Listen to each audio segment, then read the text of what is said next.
Mesdames, Messieurs, bonjour et bienvenue sur cette page Facebook immédiat. On va recevoir évidemment notre ami Marc Garcia, consultant ski, consultant montagne.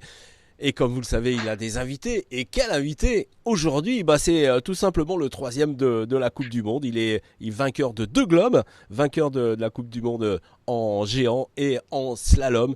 C'est le grand Henrik Kristoffersen. Bonjour Marc. Bonjour Franck. Hello Henrik. Hello everyone. Hello. Alors, Henrik, quel plaisir de vous avoir évidemment ici sur Immédiat. Alors, Marc, Henrik, it's a pleasure to be with you with the internet program. Thank you very much. Thank you as well.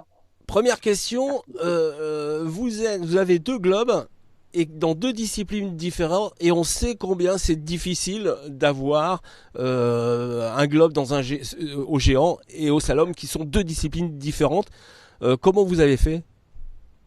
Henrik, the first question from Frank. Congratulations for this season, and you have 2 globes, one in GS and one in slalom, and you think it's kind of complicated to win both globes in the 2 different, we should say, categories. How you face for that? First of all, thank you very much. I think it has changed a lot since I started skiing World Cup. Before, when I started and when I got into the top 15, there was a lot of people, both top 15 in slalom and giant slalom. But at the moment, I think it's way less than what it was before. So it's way more specialists, which makes it a lot more difficult than what it used to be. And even though I think it's only 7 or 8 people who has won the slalom and GS in the same year previously before as well.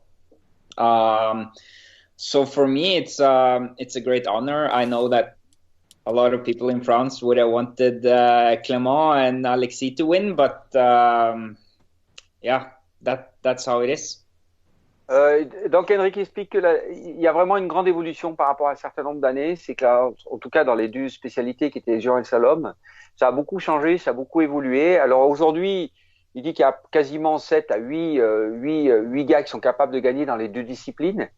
Donc ce qui limite énormément, et en tout cas il est effectivement très content. Il sait très bien que nous les Français, on avait la particularité de penser qu'Alexis pouvait gagner en géant et que Clément pouvait gagner en slalom, mais en tout cas il est très très heureux d'avoir pu gagner ces 2 globes, oui. Vas-y Marc, à toi.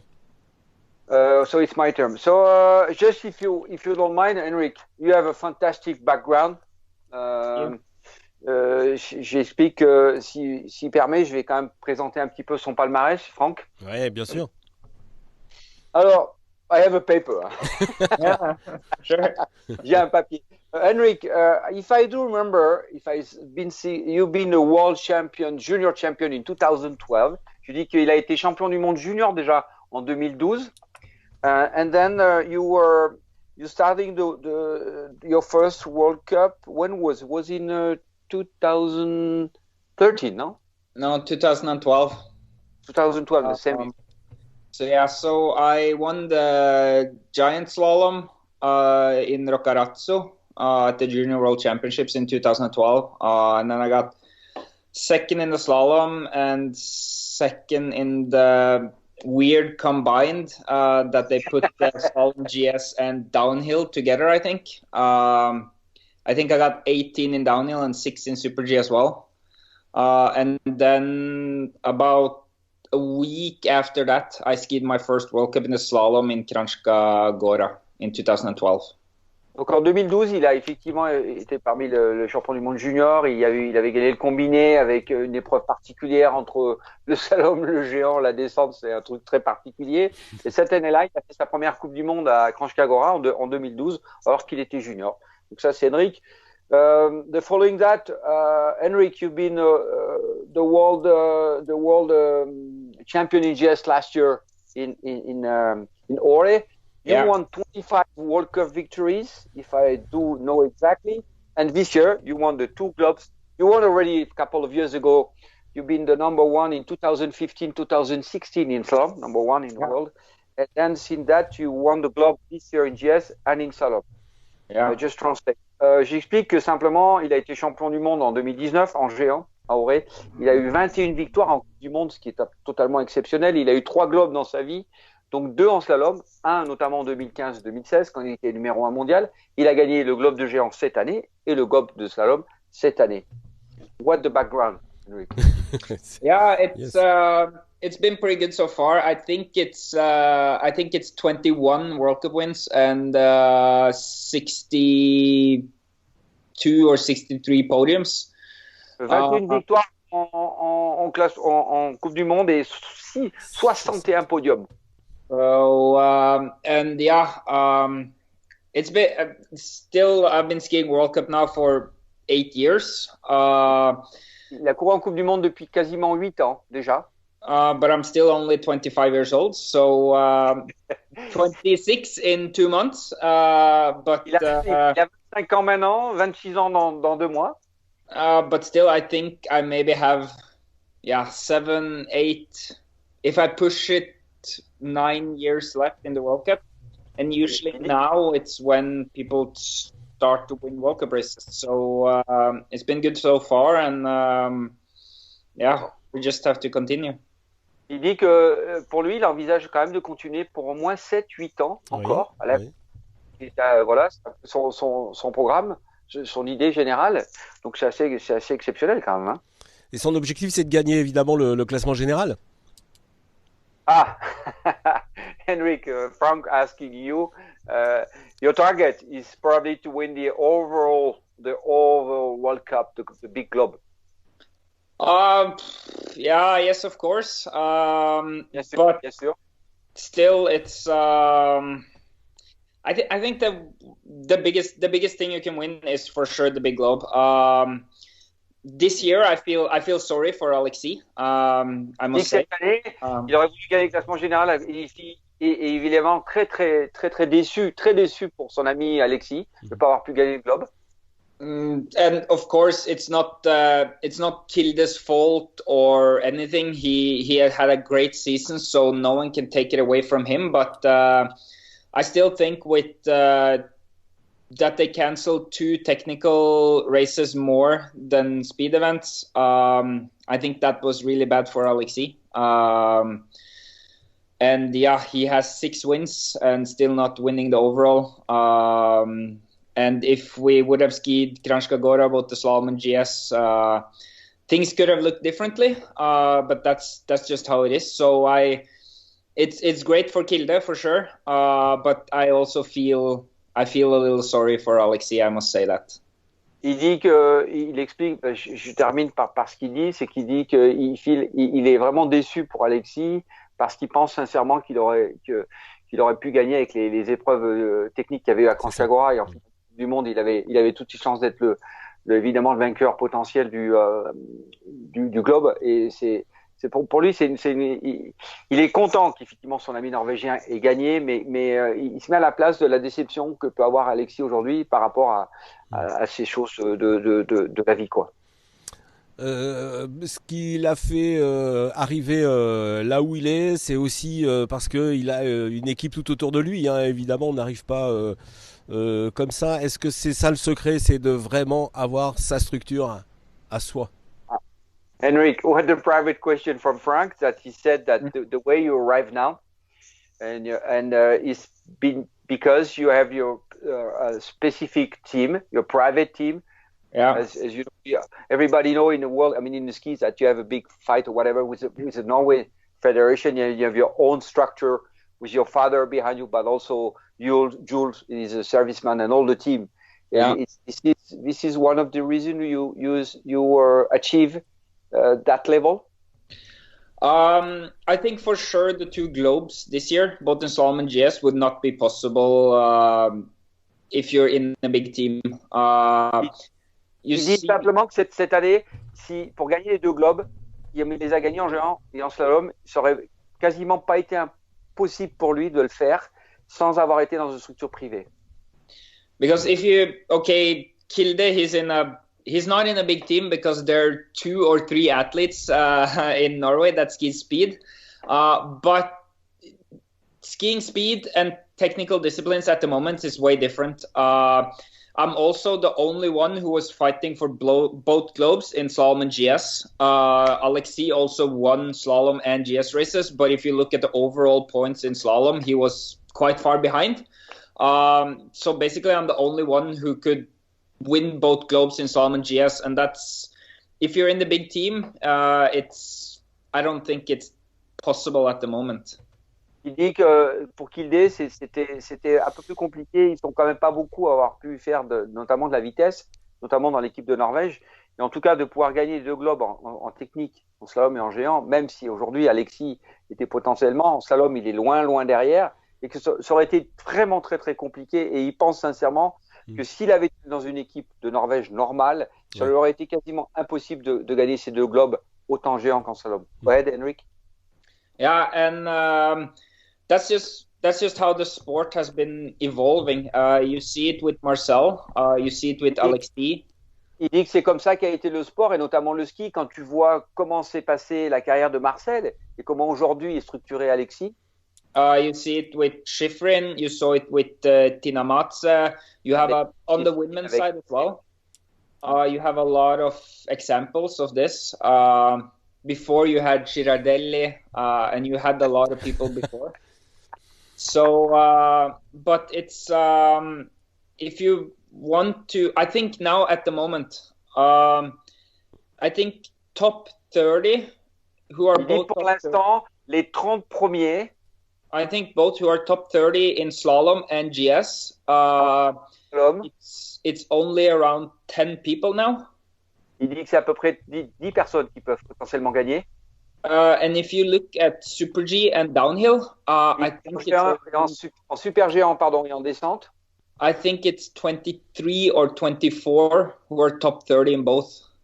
Il dit qu'il y en a quasiment dans les mêmes, il y a les mêmes dans les 25 premiers en super géant et en descente. So I think it's becoming more, because when I look at TV this year, cette année, Super G and downhill, it's a lot of the times it's pretty similar. Beaucoup de temps perdu, beaucoup d'actions et c'est très très similaire dans la préparation. And if you look at slalom and GS, it's a bigger difference. It's more of different disciplines. Il dit que si tu regardes le géant et le slalom, c'est pas du tout comparable, c'est pas du tout le même type de programme. Il y a rien de comparable dans ces 2 disciplines. And then if you look at the statistics, like I told you now as well, then I would say that it's more difficult to ski slalom and GS at the moment than to ski 2 speed events. But that's my personal opinion. But it's also a little bit from the statistical side of it, if you look at it. Il dit, si tu regardes les statistiques aujourd'hui, il est beaucoup plus compliqué de pouvoir gagner des épreuves séparées qui sont le géant et le slalom, comparativement aux épreuves de vitesse qui sont évidemment super géant et la descente. Il dit, ce ne sont qu'une étude, ce sont que des statistiques sur lesquelles il s'appuie. Alors, on a cette période qui est très compliquée en ce moment. Comment l'équipe de Norvège et comment Henrik va reprendre le ski? Est-ce qu'il y a des essais à faire? Est-ce qu'on va reprendre tout de suite le ski? Est-ce que c'est le but, c'est de se retrouver? Quel est le programme? Henrik, this period it's the unique since the last war. It's probably unique in the world. What is your program? What is your next program? How are you going to have like the training on snow? How are you going to test the skis? How are you going to have things? I know you do a lot of physical training. Normally, from the last year, if I do remember, you start ski pretty late compared to the other team. How is going to be this coming over? So yeah, before the Kranjska Gora weekend, we stopped skiing. I haven't skied since. Il dit depuis Kranjska Gora, j'ai pas du tout reskié. And I am not going to ski before second week of August. Il dit que certainement je ne reskierai pas d'ici la 2e semaine d'août. And then, first of all, now at the moment, I'm I'm training my dryland period of 14, 15 weeks or something. And then we will... Évidemment, pour 14-15 semaines, on est d'accord? And then we will see... we have to make a decision now because the plan was to go to New Zealand. Il va falloir prendre une décision maintenant parce qu'ils avaient l'idée d'aller skier en Nouvelle-Zélande. But the plan was to go late in August and be there whole September. Il dit que c'était d'aller là-bas à la fin du mois d'août pour être tout le mois de septembre là-bas. But now with the traveling restrictions, you don't know how the world is going to turn out. I think the safe choice is to go to Sasfé. Il dit que là, évidemment, tout le monde sait que dans le monde, ça va être compliqué de voyager, et surtout d'aller hors du système européen. Et il pense peut-être à Sasfé. So we're probably going to make a decision this week or start of next week if we want to go to Sasfé or if we still hope to go to New Zealand. But I think it's going to be Sasfé. Il dit que l'idée, c'est effectivement de prendre une décision d'ici la fin de semaine prochaine pour savoir s'ils vont aller. Ils souhaiteraient aller en Nouvelle-Zélande, mais la sagesse préconise de rester en Europe, surtout ça se fait. And also I have to say that I've only been to New Zealand once. I've been to Sasfé now the last 3 years, and I really love going there. I think for skiing August, September, it's the best place in Europe by far. Il dit que il a été une fois en Nouvelle-Zélande et que pour lui, ça se fait, c'est l'une des meilleures stations de loin en Europe pour pouvoir s'entraîner à cette période de août-septembre. Mm-hmm. But also, it's sometimes it's good to have some variation. So that's why avoir un peu des variétés, tu vois, changer un petit peu de programme. So that's why we maybe wanted to just do a short camp first in Sasfé in start of August and then go to New Zealand this year. But now it looks like we will go to Sasfé anyways, and I'm quite happy with that, to be honest. But I will do my dryland period and do everything like normal until 1st of August, because 1st of August, then we will know a little bit more how the world is going. Il dit qu'effectivement, l'idée, c'était de partir à l'étranger, en tout cas en hémisphère sud. Ça se fait, ça lui semble mieux. En tout cas, pour lui, ça change rien par rapport à l'année dernière. Simplement, il va falloir un peu adapter la situation.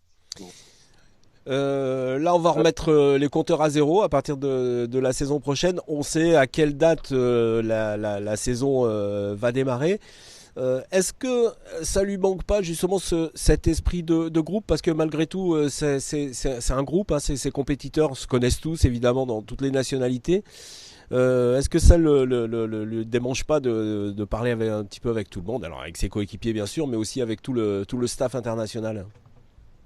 Henrik, that we're going to be back now. It's everything dropped down. The counter will start again for the next winter.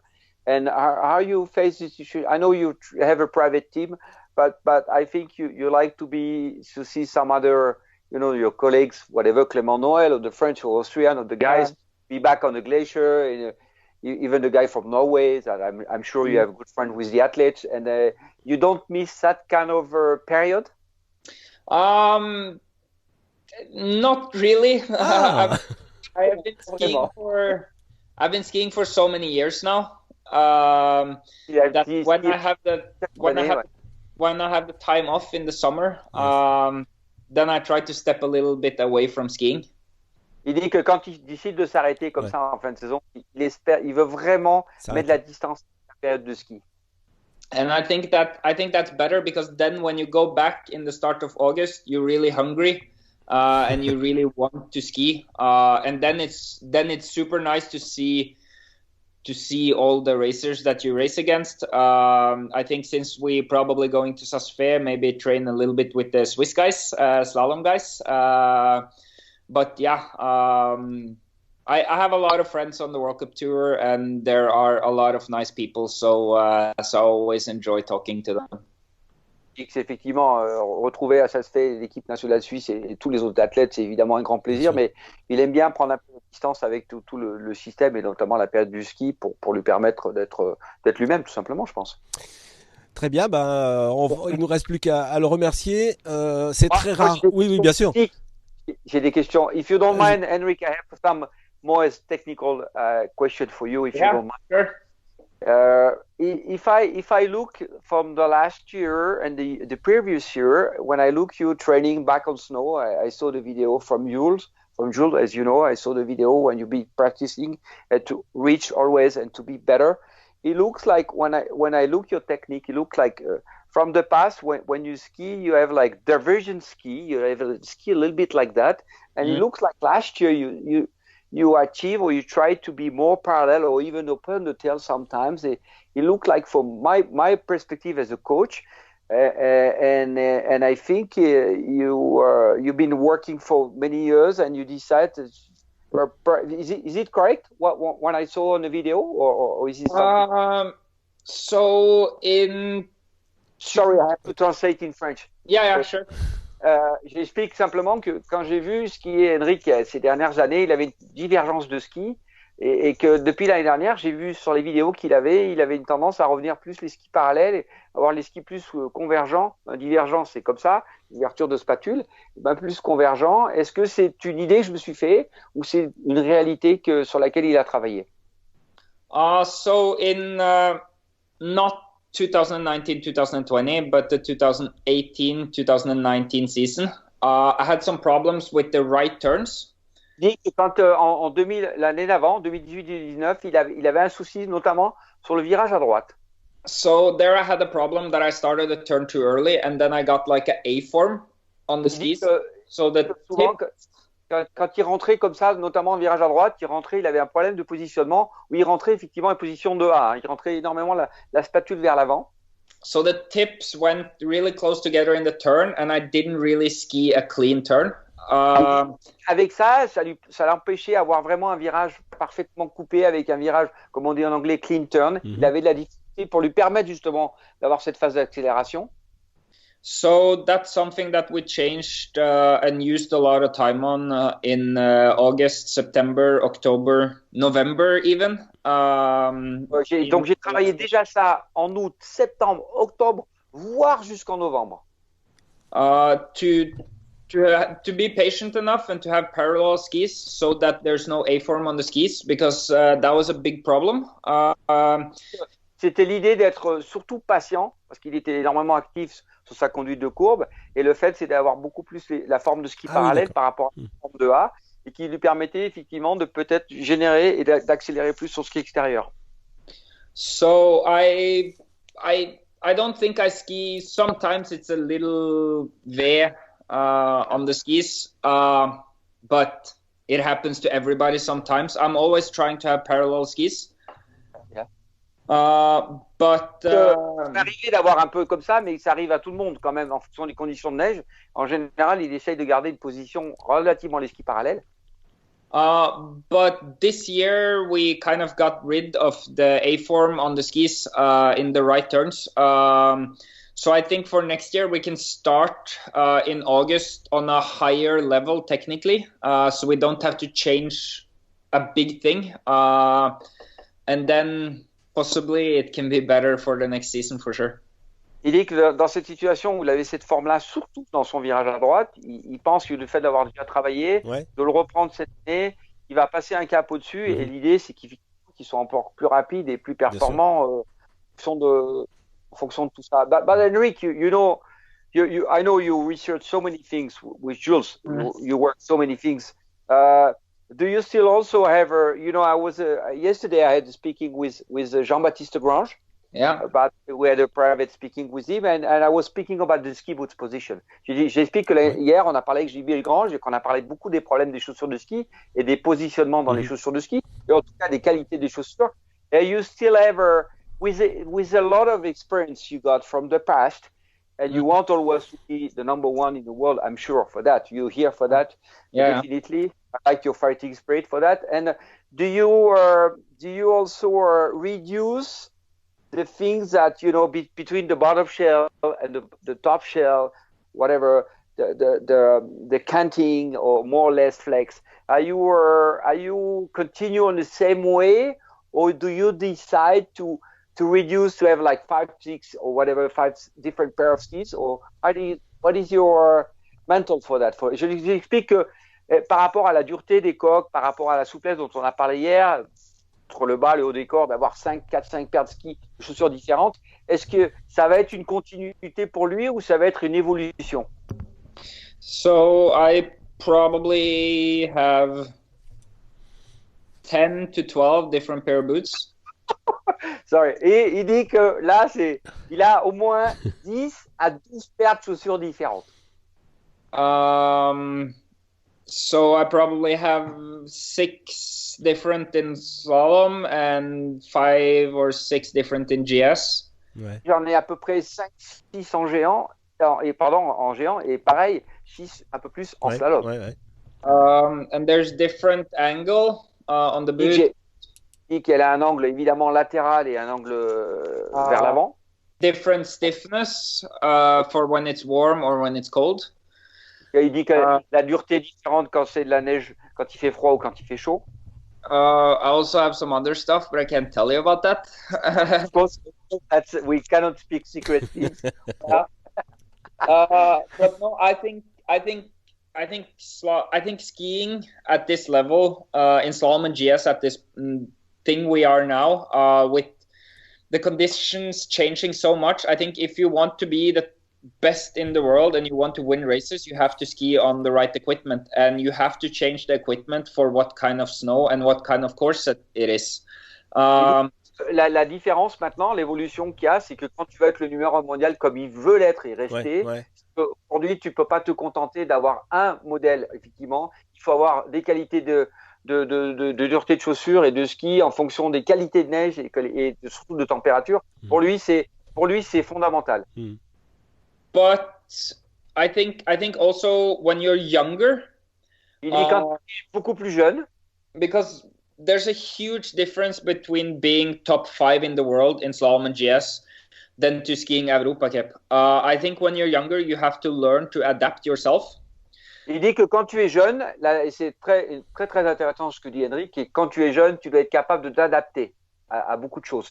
Mais par contre, quand tu rentres dans la catégorie des 5 meilleurs mondiaux, la situation est différente. Par contre, quand tu es jeune, on peut pas imaginer que dans les niveaux Coupe d'Europe et des choses comme ça, on ait les mêmes facteurs comme à Henrik, comme il explique à l'instant. But when you're at a top level like it is now, and snow are changing, corsets are changing, the margins are so small. Tellement peu, bien sûr. C'est ce qu'il dit que la marge est tellement petite. Yeah, then you have to have the right equipment, and then you also have to be able to change the equipment from what kind of course and what kind of snow it is. So I change quite a lot for sure. Il dit que évidemment pour lui c'est une philosophie qu'il a, contrairement à ce qu'on a entendu de Jean-Baptiste hier, c'est que il pense qu'il faut être capable de faire ça. Et que pour lui c'est fondamental. Une question, Henrik. Regarding what you said, justement par rapport à ce que tu viens de nous expliquer, c'est que when you arrive on the bottom of the competition, when you win the race, everything is easy, right? You win the race, you win the race. But je dis quand tu as gagné la compétition, tu as gagné la compétition. But when you are second and third, quand tu es deuxième ou troisième, and you're not happy for that, for sure, il n'est pas spécialement.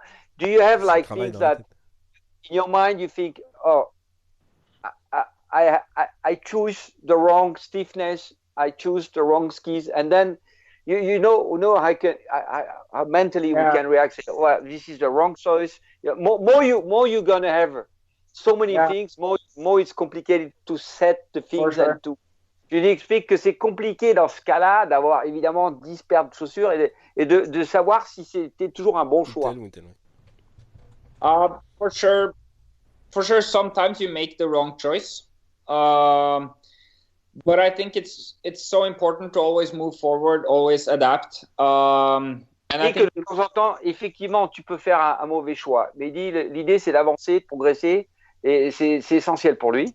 And I think you learn from your mistakes as well. On apprend beaucoup par les erreurs qu'on fait. So So sometimes, of course, we made the wrong choice. But this is how it is.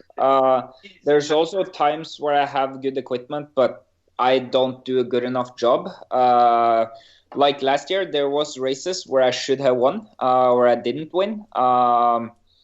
Especially like Madonna, second run there. I should have won that.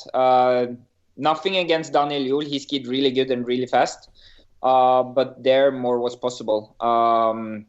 So yeah, it's. But also with the equipment, I am pretty easy to work with. I think if you ask Juhl, I have a pretty standard things. I change a lot, but everything is nothing super special.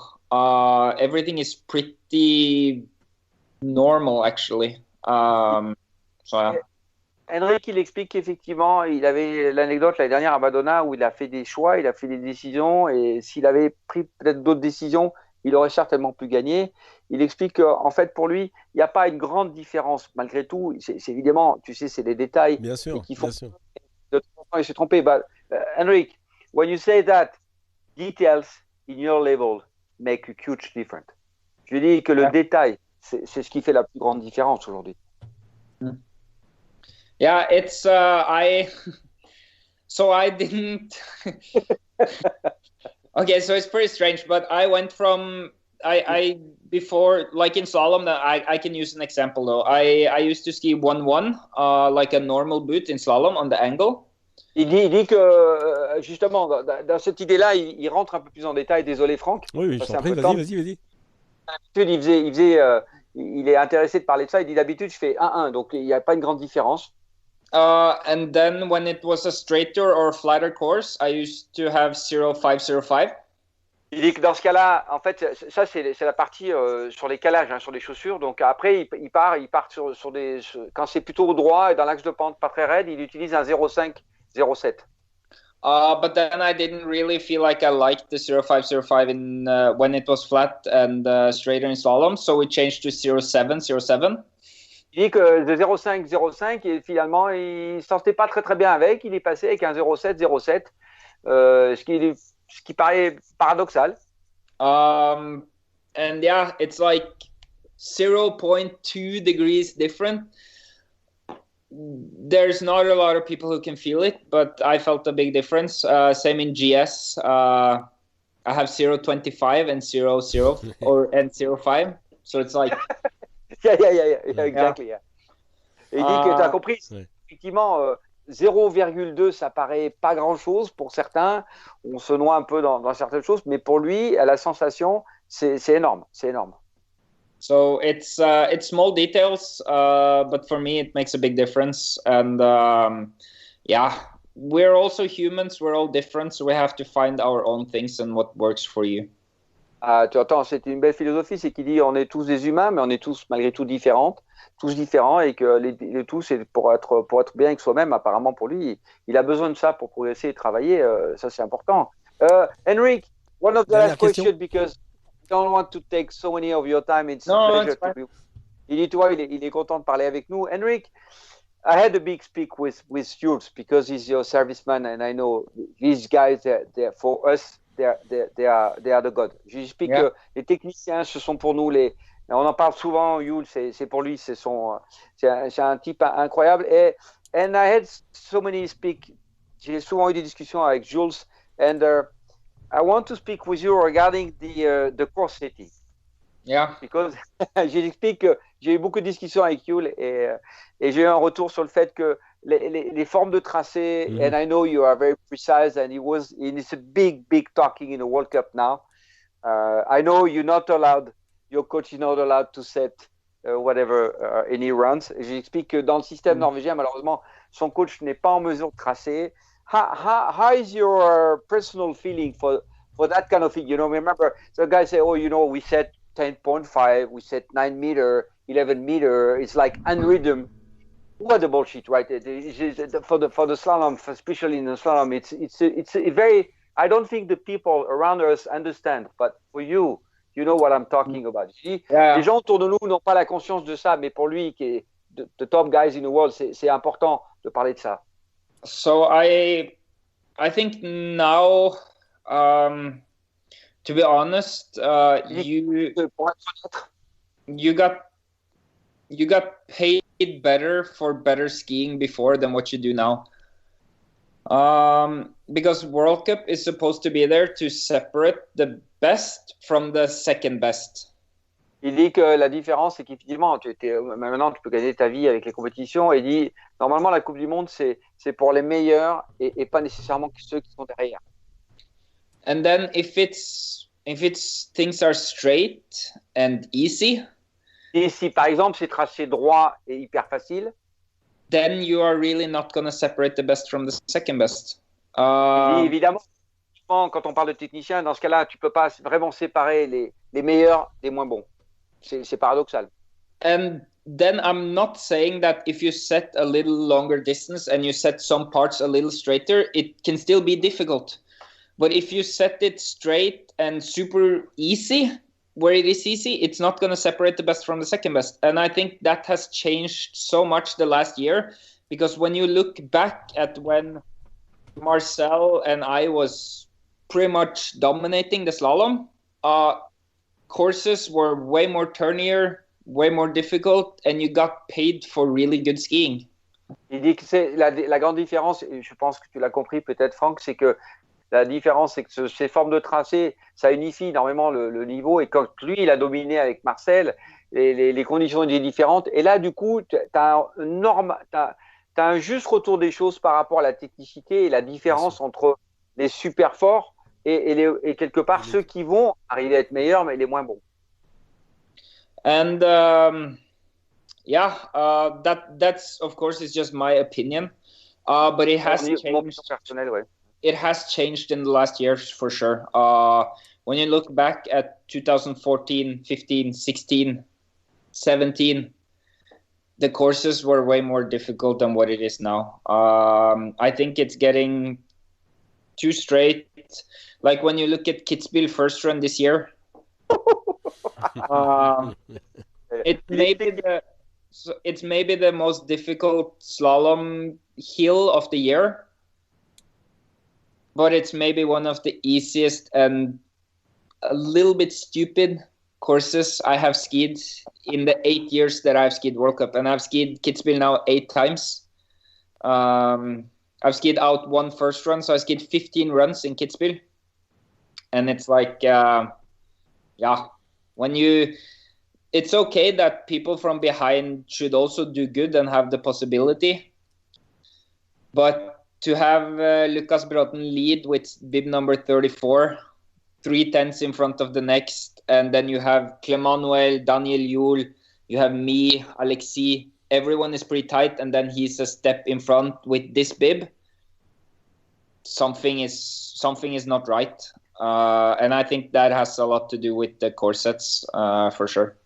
Ok, il explique effectivement, tu l'as compris, Kitzbühel cette année, et c'est spécifiquement pendant tout l'hiver, il y a eu des problèmes de traçage, et notamment à Kitzbühel, il explique que son ami Ted, qui partait avec le dossard plus de 30, gagne devant 3 dixièmes, devant Clément, devant Ramon, devant lui, devant et en fait, il a fait 15 manches à Kitzbühel depuis sa carrière, depuis 2014, 2015, 2016, 2017, l'évolution est telle, et il trouve que c'est malgré tout, il est normal que les gens derrière rentrent, mais que c'est pas non plus suffisamment représentatif du niveau des meilleurs. But also just to point out, it's nothing wrong with what Lucas did. Of course. He just did his job the best he could, so nothing against him or anything. It's just that this 4 years ago, this would not be possible. Il dit qu'il y a 4 ans, c'était impossible. Il n'a rien contre Lucas, qui est un ami, qui est un Norvégien. Il a fait son travail, il a fait ce qu'il voulait, mais il dit que ça n'a rien à voir contre. C'est pas la discussion d'un athlète contre un athlète, c'est par rapport au système. C'est que Lucas a fait son travail, il a gagné la première manche, il a fait son travail, c'était parfait. Mais il y a 4-5 ans en arrière, ça ne pouvait pas exister ce genre de choses. Très bien. En tout cas, Henrik, merci beaucoup. Hein. C'est rare de vous avoir si longtemps en interview. C'est, je crois, que la première fois qu'on a presque 40 minutes. Henrik, that we already spent 40 minutes together. Yeah. And we are very proud. Frank said, he's a journalist, that by looking all the worldwide interview, it's one of the first time you spend so many time with us, and we really appreciate Henrik. And I hope you enjoy with us. For sure. To speak Thank you very a little bit different than all the other things, and it's a pleasure to be with you. And thank you very much, because I know you are so busy. You are one of the top in the world. You deserve your ski. One question. J'ai une question sur la fin avec Henrik. For the future. Yeah. The future in slalom EGS. How is your opinion? Je lui demande quelle est son opinion sur l'avenir du géant du slalom. I think the future is, as long as they maybe, sometimes it's okay to set straight course sets as well. You can set it straight into tourney and then make it difficult. And some courses can also be just straight. It's fine, but I think as long as you have a big variation, it's going to be good. And if you look at the athletes, I think for sure Clément is going to be there as long as I am there. He's younger than me, so I think I have to struggle with him for a lot of years. You also have Vinatser, who's going to be there. Loic Meillard is going to be there. So there's a lot of good skiers out there, both in slalom and GS. So I think we should keep to the fundamentals and the basics of the sport and the classics, because that's what we live for. Il dit que l'important, surtout pour sa conclusion, c'est qu'il dit que c'est important de garder les fondamentaux, les basiques, et rester relativement simple pour développer le sport. Il a expliqué effectivement que Clément Noël, que les autres athlètes, l'Italien, tout le monde sera là pour être avec lui, pour progresser, et que évidemment, dans la mesure où les formes de tracé restent malgré tout techniques, avec des variations, avec des changements de rythme, de toute façon, les meilleurs seront toujours là. Merci beaucoup Marc d'avoir invité Henrik Kristoffersen, c'est vraiment un très grand plaisir. Vous pouvez voir et revoir évidemment cette interview sur la page Facebook e-Media, et puis on aura l'occasion de voir Henrik, j'espère, au bord des pistes. Thank you Henrik. Thank you. Thank you Mark to invite Henrik for our specific show. We hope to see you someday on the snow. Why not? For sure. In Val d'Isère, if you have pleasure to be with you, of course. I have to say thanks to your super technician. He's a very, very good friend of me, Jules. You know, he's very, very important for you. I know that, and I really understand. And he say hello to you. We wanted to make surprise for you, but he doesn't have Skype. I know. Il dit qu'on voulait lui faire la surprise, mais on n'a pas pu. Et merci également à son papa qui a réussi à coordonner cette interview, bien sûr. Thank you for your father as well, that to synchronize all the interview. When I introduce myself, the only thing I say, I was racer with Odd Surly, Skyem, and all of these guys. He was laughing so much. Yeah. Thank you again, merci. Henrik. It's a pleasure to be with you. Thank you very much. Please take care and see you soon. Thank you.